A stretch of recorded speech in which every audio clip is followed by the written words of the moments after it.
불편한 편의점 90쪽부터 아들이 먹을 아침밥을 차려놓고 8시까지 편의점으로 나오니 덕호씨가 계산대 뒤에 서채 꾸벅꾸벅 졸다가 그녀의 등장에 번쩍 눈을 뜨고 인사를 했다.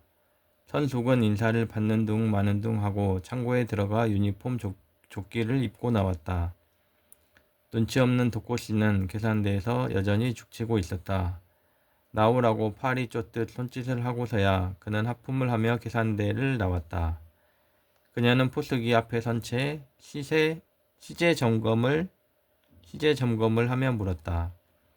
인수인계 특이사항은요? 딱히 없어요. 확실하죠? 독고씨가 머리를 긁적이며 잠시 고민한 뒤 대답했다. 세상에 확실한 건 없어요. 이건 무슨... 내가 자기랑 세상 이치 따지려는 것도 아니고. 선숙은 콧방귀를 뀌고는 시제 점검을 마쳤다. 잠시 뒤 덕호씨의 이해할 수 없는 행동이 시작되었다. 그는 8시로 근무 시간이 끝났음에도 진열대 곳곳을 오가며 상품들의 오와 열을 맞추기 시작했다.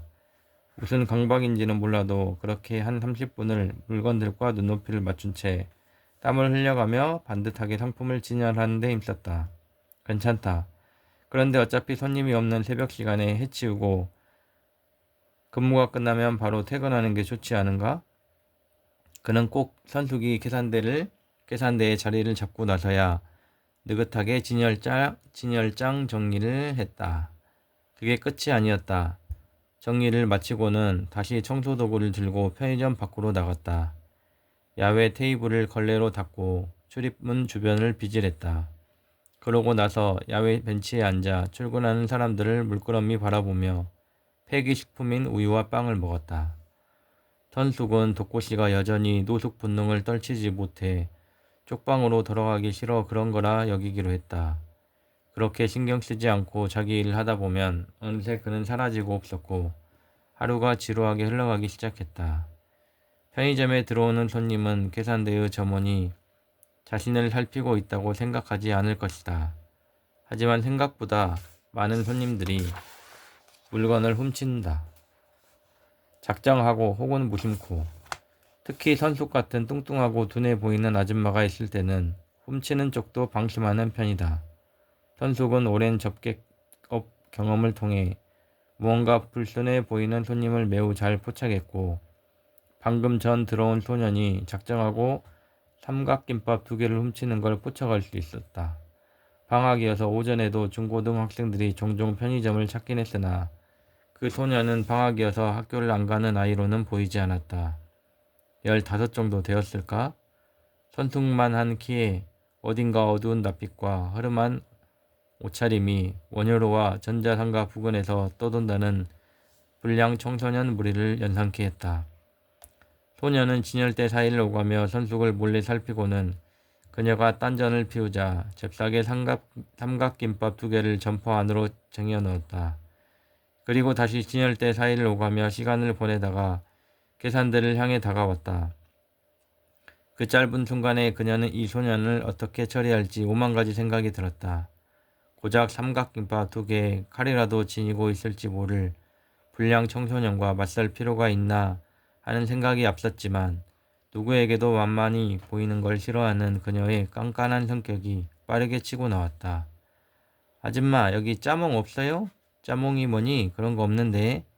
선숙은 대답이 궁금하지도 않다는 듯 빠르게 돌아서는 소년의 팔을 타이밍 좋게 잡아챘다.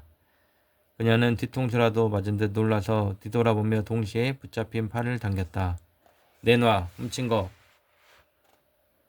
선숙이 눈을 똑바로 뜨고 소년을 노려봤다.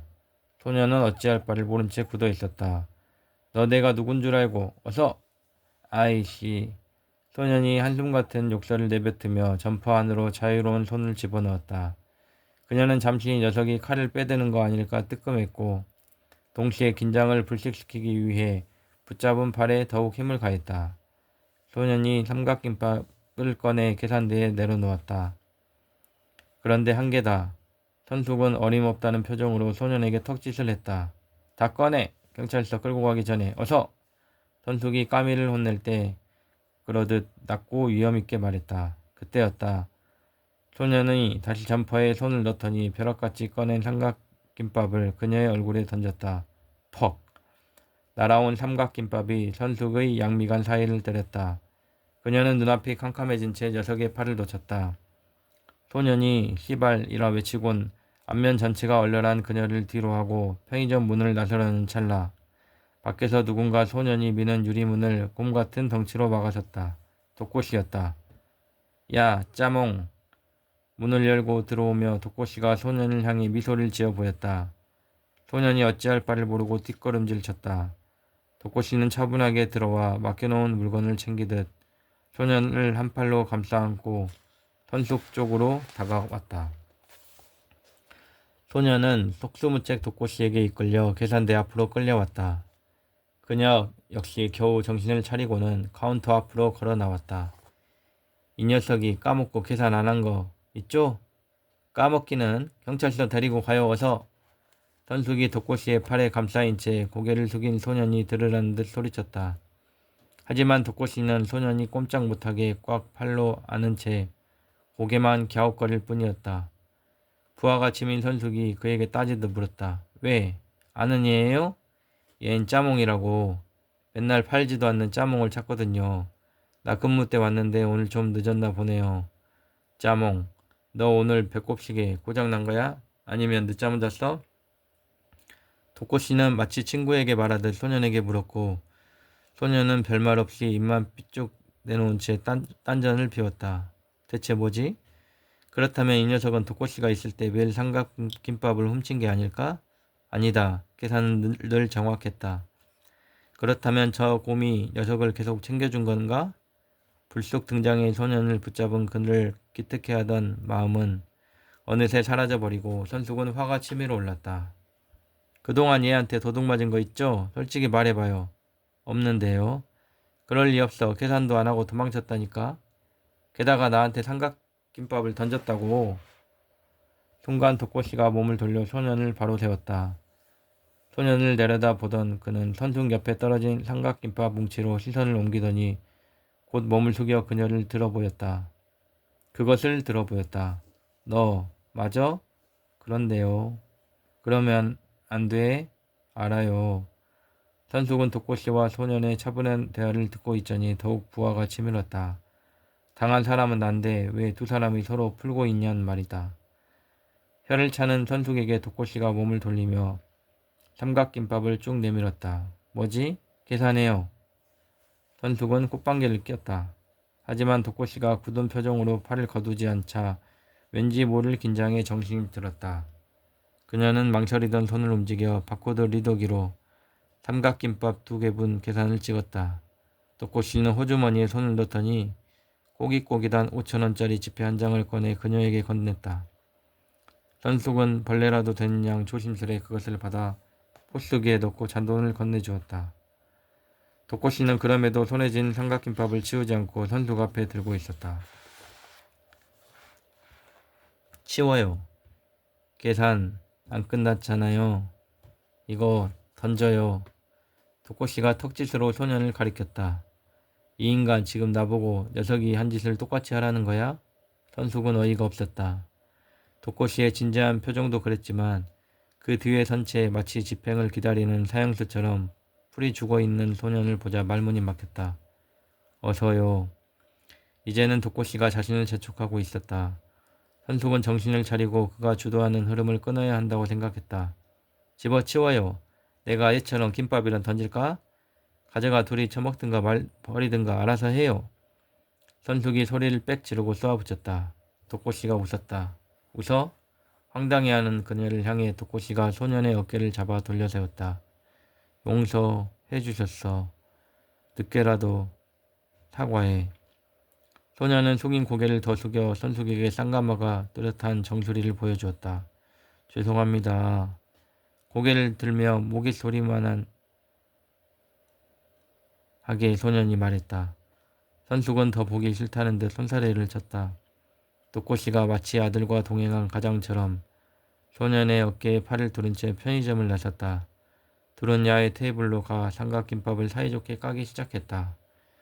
선숙은 잠시 두 사람이 삼각김밥을 먹으며 웃는 모습을 바라보았다. 방금 무슨 일이 벌어졌던 거지? 도둑질을 한 소년이 있었고 자신은 그걸 막다가 김밥에 미간을 강타당했다. 도망치는 소년을 마침 등장한 덕호씨가 붙잡았고 훔친 물건을 대신 계산해주고 녀석의 사과를 받아내 주었다. 피해자는 도둑질을 당하고 김밥으로 얼굴을 강타당한 자신이어야 했다. 하지만 덕호씨가 순식간에 일을 정리해버리는 바람에 제대로 화도 못 내고 말았다. 그런데 보통 이런 경우라면 선숙씨는 부하가 치밀어 주변 곳곳에 불만을 토로하고 분노를 내뿜었을 텐데 신기하게도 화가 잦아들었고 딱히 할 말도 떠오르지 않았다. 그저 덕호씨와 짜몽이 가난한 부자처럼 삼각형 모양 아침을 먹는 걸 바라보았다. 묘한 기분이 들었다. 안도감과 용서, 낯선 흥분이 선숙씨에게 생동감을 주고 있었다. 자신 역시 이 기묘한 소동국의 삼각형 한 변을 차지한 게 이상하게 재미있다고 느껴져서 삼각김밥을 까며 그들에게 다가가야 하는 게 아닌가 하는 생각이 들 정도였다. 덕호씨는 그동안 짜몽이란 녀석을 챙겨줬겠지. 그러기에 저 불량한 녀석이 두말 않고 그의 지시를 따르는 것이고 선숙 역시 미간이 뻐근하긴 하지만 좀처럼 누굴 봐준 적 없는 자신에게 생긴 변화가 신선하게 느껴졌다. 한마디로 기분이 좋아졌다. 오늘은 여기까지 읽겠습니다. 5월 12일. 잘 자요.